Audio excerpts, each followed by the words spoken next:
சூரிய பகவானால் உண்டாக்கப்பட்டு அவரே பூஜை செய்த திருமாணிக்குழி வாமனபுரீஸ்வரர் திருக்கோவிலானது நடுநாட்டு சிவத்தலங்களில் 17வது சிவத்தலமாகவும் தேவாரம் பாடப்பெற்ற 274 சிவாலயங்களில் இது 228வது தலமாகும். இக்கோவிலின் தல புராணமானது ஒரு முறை இக்கோவிலின் கருவறை விளக்கானது எரிந்து கொண்டிருந்தது. அந்த விளக்கின் திரியானது இறங்கி அணையும் நிலையில் இருந்தது.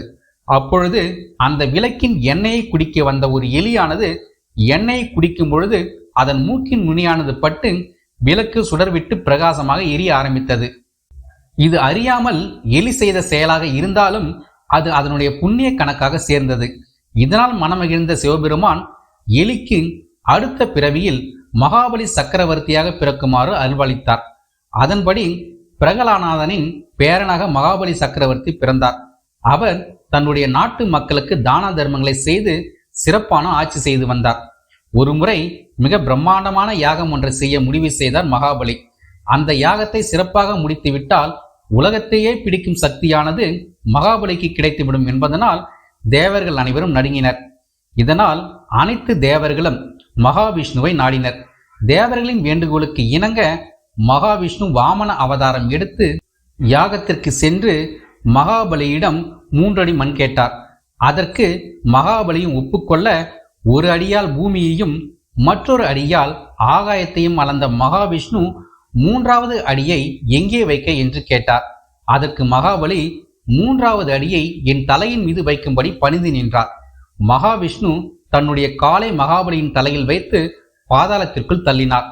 இருப்பினும் மகாபலியின் பக்தியில் உருகி போன மகாவிஷ்ணு சிறந்த பக்தனை அழித்த பாவம் நீங்க இந்த தலத்திற்கு வந்து சிவனை வழிபட்டதாக கூறப்படுகின்றது. எலியாக இருந்து இறைவனின் திருவருளால் மகாபலி சக்கரவர்த்தியாக உயரப்பெற்றவர். தான் இறந்தாலும் வருடத்திற்கு ஒரு முறை தன் மக்களை காண இறைவனிடம் வேண்டினார். அதற்கு இறைவனும் அனுமதி அளித்தார்.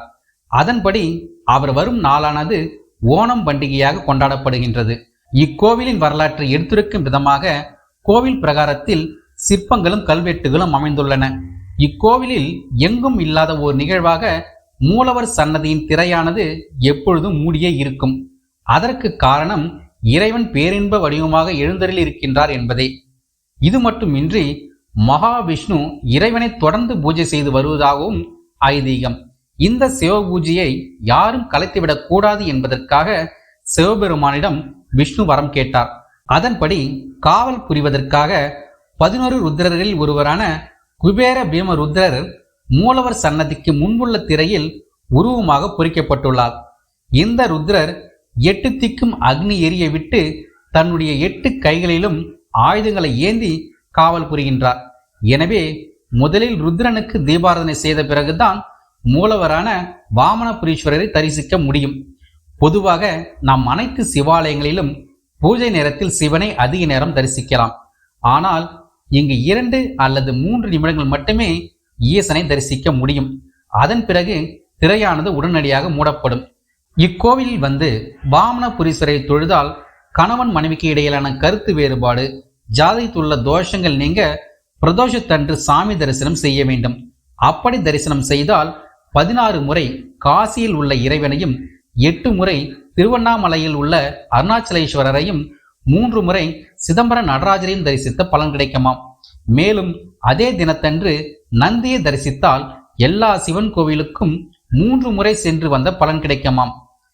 இக்கோவிலானது பிரம்மஸ்தலத்தில் 5வது இடமாகவும் ருத்ரஸ்தலத்தில் 7வது இடமாகவும் உள்ளது. இங்குள்ள இறைவன் வாமனபுரீஸ்வரர், உதவி நாயகர், மாணிக்கவரதர், அருளபுரீஸ்வரர் என பல்வேறு பெயர்களால் அழைக்கப்படுகின்றார். இக்கோவிலானது கடலூரில் இருந்து பண்ருட்டி செல்லும் பாலூர் சாலையில் இருந்து சுமார் 12 கிலோமீட்டர் தொலைவில் உள்ள திருமாணிக்குழி என்ற இடத்தில் அமைந்துள்ளது. நன்றி நண்பர்களே, மீண்டும் நாளை மற்றொரு அத்தியாயத்தில் சந்திப்போம்.